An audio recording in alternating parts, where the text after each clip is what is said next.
Hello friend, क्या आप जानते हैं किसी भी चीज़ को शुरू करना बहुत आसान है, लेकिन उसको स्थिर रखना और उसको आगे बढ़ाना बहुत मुश्किल होता है।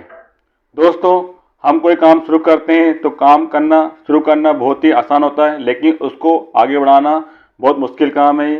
शायद आपको ये मालूम होगा।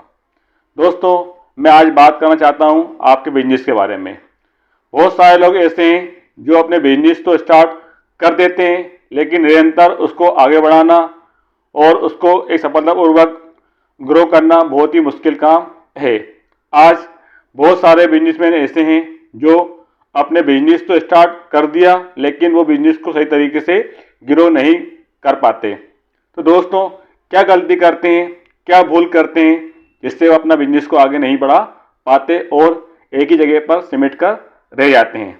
अगर आप जानना चाहते हैं उन गलतियों के बारे में, जो गलती आप ना करें जो उन लोगों ने कही हैं, तो मेरे वीडियो को पूरा देखिए और मेरे चैनल को अच्छा लगे तो सब्सक्राइब कीजिए और लाइक कीजिए।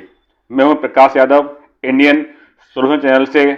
मैं आपको बताना चाहता हूं कि वो कौन सी गलती होती हैं जो हमारे बिजनेस को आगे नहीं बढ़ने देती।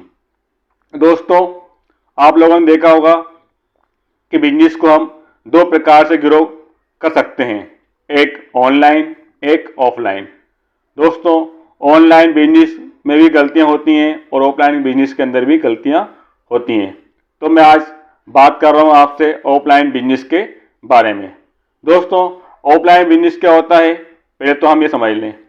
हम एक छोटी सी दुकान या कोई बिजनेस खोलते हैं जहां पर हमारे कस्टमर हमसे आमने सामने होकर बात करते हैं, आमने सामने हमारी सर्विस या प्रोडक्ट खरीदते हैं और हमें उसके बदले में मूल्य प्राप्त होता है। ये होता है ऑफलाइन। दोस्तों, तो ऑफलाइन में कौन सी गलतियां होती हैं जो हमारे बिजनेस को आगे नहीं बढ़ने देती और हमारा बिजनेस एक ही जगह पर स्थिर होकर रह जाता है। दोस्तों, पहली गलती होती है हमारा व्यवहार। व्यवहार पहले हम देखें कि हम किस प्रकार व्यवहार से हमारे पास ग्राहक आता है, कस्टमर आते हैं और किस प्रकार हम आगे बढ़ते हैं। दोस्तों, जब हम बिजनेस स्टार्ट करते हैं तो हमारे पास बहुत सारे लोग आते हैं और हम उनका अच्छे से वेलकम भी करते हैं, अच्छे स्वागत भी करते हैं और वो हमसे ग्राहक जुड़ भी जाता है हमारी सर्विस से, हमारे प्रोडक्ट से। लेकिन दोस्तों, धीरे धीरे हमारा समय बीतता जाता है और जब हमारा बिजनेस ग्रो होने लगता है, उस समय जो हमारे पुराने कस्टमर आते हैं उनसे हमारा व्यवहार थोड़ा अलग होने लगता है। हम उनकी सर्विस पर ध्यान नहीं दे पाते या उनसे अच्छे से बात नहीं कर पाते या उनको जो सर्विस चाहिए वो उपलब्ध नहीं करा पाते। दोस्तों, ये हमारी गलती होती है जहाँ पे जो हमारा ग्राहक होता है वो हमसे टूट जाता है और किसी और से जुड़ जाता है।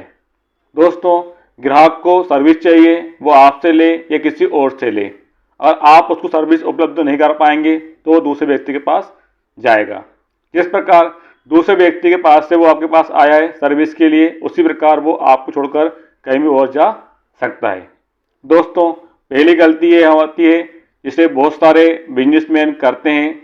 शुरू में उस ग्राहक से अच्छा व्यवहार रखते हैं, लेकिन जब वो ग्राहक पुराना हो जाता है तो उससे वो व्यवहार बिल्कुल नहीं करते, सही तरीके से बात नहीं करते, सही तरह सर्विस नहीं देते, इससे वो ग्राहक टूट जाता है, कहीं और जाकर वो जुड़ जाता है।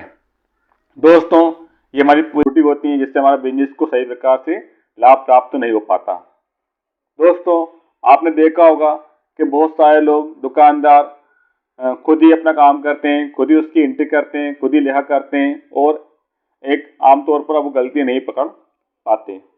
दोस्तों, हमने देखा होगा बिजनेस के अंदर उधारी का महत्व होता है और उसमें उधारी क्या होती है, जब हम कोई बिजनेस शुरू करते हैं तो उसमें उधारी होना स्वाभाविक है। तो दोस्तों, होता क्या है कि जब हम कोई व्यवहार करते हैं, अगर वो व्यवहार उधारी में होता है तो उसकी हम एंट्री नहीं करते या हम भूल जाते हैं।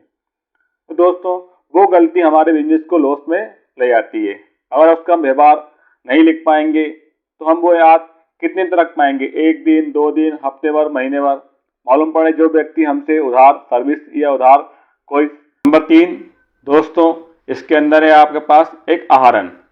आपने देखा होगा आहरण क्या होता है। तो दोस्तों, आहरण वह जहाँ पर हम अपने बिजनेस से अपने निजी स्वार्थ के लिए रुपए या पैसे निकालते हैं व्यापार से, उसे हम आहरण कहते हैं।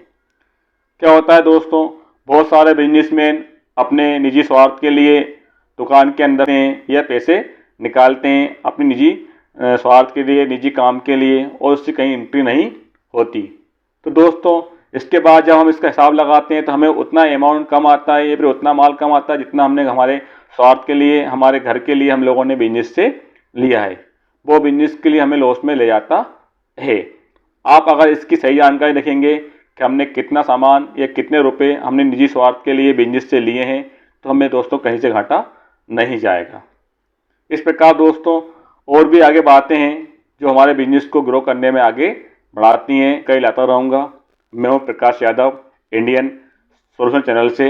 आपको अगर मेरा वीडियो अच्छा लगे तो प्लीज़ लाइक कीजिए और शेयर कीजिए।